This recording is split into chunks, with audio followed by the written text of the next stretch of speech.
Mummy mummy bread का कुछ बना दो। Tasty sir. নমস্কার, কেমন আছেন সবাই? আসেন, আমার ছেলে বলে আজকে কিচ্ছু ভালো খায়, তাই আমি বললাম ওকে ব্রেডের পোহা বানাবো। ব্যাস, কিচ্ছু দরকার নেই আপনাদের। ব্রেডের সঙ্গে ব্রেডটা কাটে কুচি করে, মানে ছোটো ছোটো করে কেটে রেখে দেন। বাস পেঁয়াজ, কাঁচা লঙ্কা, ধনে পাতা, টমাটার, আলু, ব্যাস এই দিয়েছিলাম। এগুলো জোগাড় করে নিলাম। চলেন এগুলো কেটে নেওয়ার পর আমি পাশে কড়াও চড়া দিছি। কড়া গরম হচ্ছে, দেখতে পাচ্ছেন। বেশি কিছু দরকার না। এই দেখেন ব্রেডও কত এক থালা হয়ে গেছে। চলেন তাহলে শুরু করি। এই তো তেল ঢালে দিলাম, তেল হয়ে গেছে গরম। শস্য ঢাললাম, তারপর দিলাম জিরা ঢালার পর একটু ভাজা হলো, একটু চট চট চট চট করলো। একটু ভাজা হওয়ার পর আমি পেঁয়াজ কেটে রেখেছিলাম।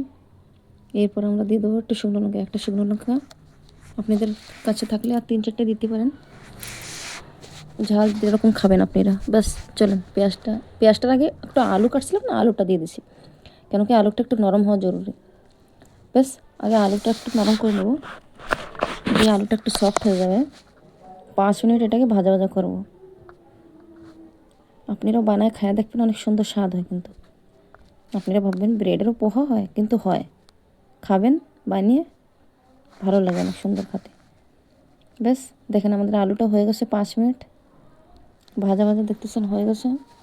এইবার আমরা এর সঙ্গে পেঁয়াজ কুচি ঢেলে দেবো। পেঁয়াজ কুচিটা ঢেলে দেওয়ার পর পেঁয়াজ আর কাঁচা লঙ্কা দুটো দেখেন। বাস এখন এই দুটো জিনিসকেও ভালো করে মিক্স করে ভাজা ভাজা করবো। যে এই দুটো জিনিসও ভাজা ভাজা হয়ে যাবে, নেন ভালো করে মিক্স করে নিয়েছি। মিক্স করে নিয়ে এরপর আমি দিয়ে দেবো, যখন দুটো জিনিস একটু ভাজা ভাজা হয়ে যাবে 5 মিনিট, তখন ঢেলে দেবো আমি টমাটোর কুচি। এই যে টমাটোর কুচি ঢেলে দিলাম। এখন দুটোকে ভালো করে ভাজা ভাজা করে নেবো।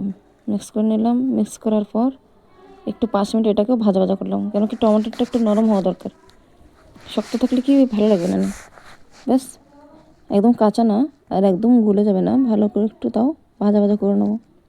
এই দিয়ে দিলাম আমি লঙ্কার গুঁড়ো, তারপর আমি দিয়ে দিলাম খানিকটা হলুদ গুঁড়ো, কেন কি ব্রেডটা সাদা তো, তার জন্য একটু হলদি বেশি করে দিয়েছিলাম। আবার বেশি দেন না যেন হলুদ গন্ধ করে। বাস তারপর দিয়েছিলাম স্বাদ মতন নুন।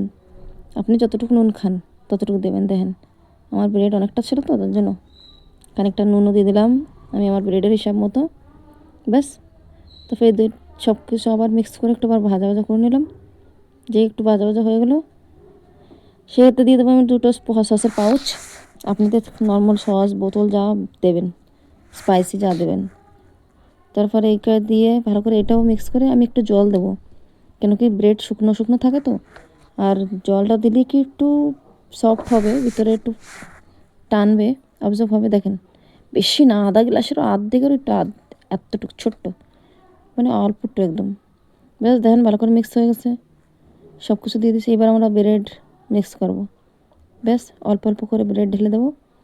দেখেন বেশ খানিকটা ব্রেড তো, আর আমার কড়াটা ছোট, তার জন্য আমার ধীরে ধীরে ঢালতে ঢালতে তাও পড়ে গেছিলো। আপনারা চাইলে কিন্তু ধীরে ধীরেই ঢালবেন, আর আপনারা চাইলে বড় কড়াই নিতে পারেন, কেন কি একটু বড় কড়াইতে ভালোই হয়। কেন কি ব্রেড তো মানে ফোলা ফোলা থাকে তো, তার জন্য লাগছিলো অনেক, কিন্তু বানানোর পরে একটু হয়ে গেছিলো। আর আমার ছেলেদের এত ভালো লাগছে কি, ওরা খেয়ে বললো মম্মি আরও আছে নাকি। আমি বললাম না বাস পাপা এতটুকু ছিল। ব্যাস দেখেন এই জিনিসটা আমি ভালো করে মিক্স করব। ভালো করে মিক্স করে আমি এরম না আজকে বানাচ্ছি, আমি আগেও বানিয়েছি। আমি প্রথমবার বানাচ্ছি না, কতবার বানিয়েছি, কিন্তু কখনো শেয়ার করিনি। তার জন্য আজকে আমি ভাবলাম চলেন নতুন একটা আপনাদের জন্য রেসিপি। আপনারাও খায় বলবেন আমারে কেমন হয়েছে, কমেন্টে জানাবেন জরুর। ঠিক আছে চলেন, এই হয়ে গেল মিক্স। এবার আমি কি করব, এটা না ফুল করে দেবো।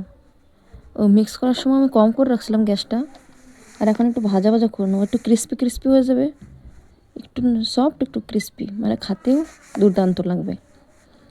আর তারপরে কি আমি ছোটো ছোটো কুচি কুচি করে ধনেপাতাও কুচি করে রাখছিলাম, দিয়ে দিলাম। ব্যাস আমার ছেলে খেয়ে বলে বাহ মাম্মি কি স্বাদ।